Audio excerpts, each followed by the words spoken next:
If you're like me, you're probably wondering, how's this season going to go for our respective teams, my Raiders and my Vikings, for instance. And, okay, my Vikings, I'm done. Just what's going to happen is going to happen.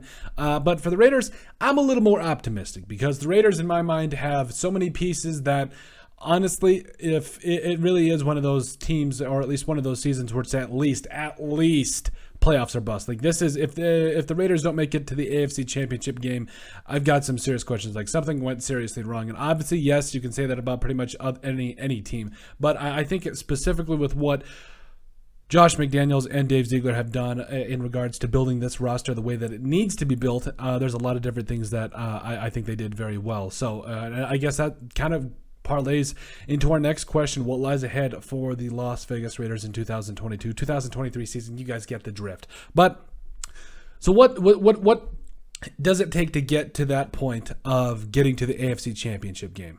I think that it all starts up front, because we have seen this Raiders offensive line in a position where Alex Leatherwood is the starting right tackle.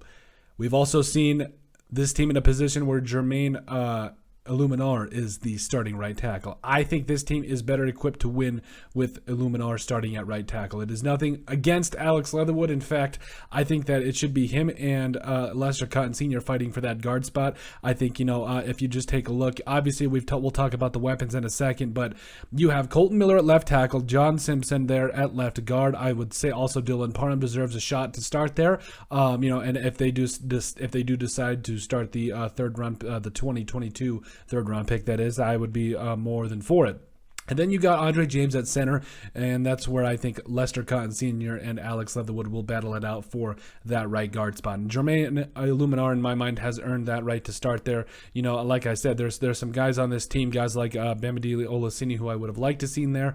But if any indication, or if the last preseason game against the Patriots was any indication, I think he needs a little bit more work before we're slated to put that on him. Now, Thayer Munford has also been impressive, but I think at the end of the day, this is one of those things where you want to get your best five out there and just keep trying things out. Like, I know at a certain point you just got to roll with it, but I think when you have this many weapons, like we're just going to allude to it, but Derek Carr, Josh Jacobs, Devontae Adams, Hunter Renfrow, Keelan Cole, Tyron Johnson, it's kind of one of those things where I really don't think that this team is in a position where it can afford to have an offensive line that just gives up 50 sacks a game. I don't think it will. In fact, I think this offensive line will be good enough to just get the job done, but I think that, they got to make sure that they are keeping Derek Carr upright and that they are finding a way to create running lanes for the 17,000 running backs that the Las Vegas Raiders have at this point. I think the key number two,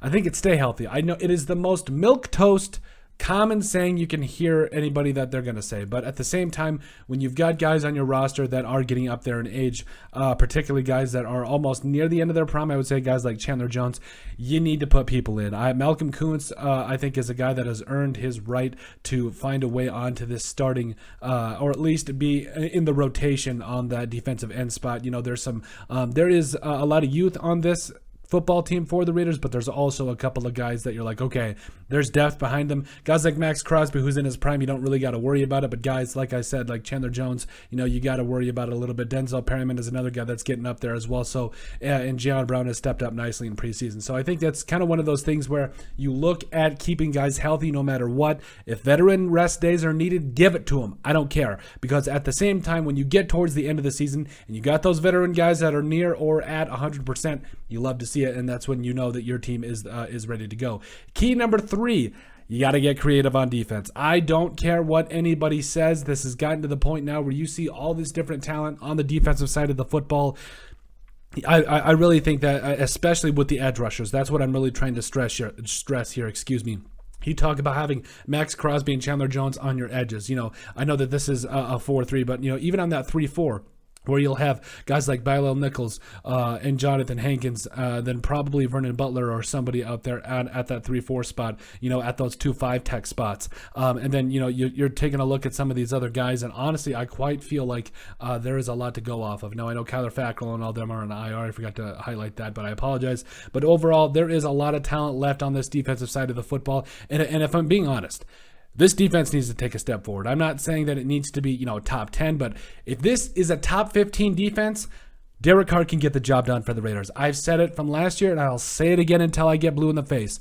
Derek Carr can get this job done for the Raiders if he has a top 15 defense. No question in my mind, especially with the pieces that they have on the offensive side of the football to be able to put up points. So, like I said, if your question is, what does lie ahead for the Raiders in 2022, I think it's greatness. I really do. I think at the end of the day, it does come down to staying healthy, getting creative on defense, but also making sure that you can take care of your ball carriers and Derek Carr on keeping him upright. But let us know what you guys think. Make sure you guys like and subscribe down below. Leave a like and a comment. It helps people find the show. We greatly appreciate all the support that we've gotten and continue to get. You guys are all truthfully awesome. We love every single one of you. Down in the description below, you'll find all of our social media platforms. Give us a like and a follow there. Also remember to give us a listen and sub on iTunes. And finally, if you have anything else you'd like us to cover, send us an email at thesportsbp@yahoo.com or put in the comment section down below and we would love to cover it. But let us know what you guys think about what lies ahead. Greatness for the Las Vegas Raiders in 2022.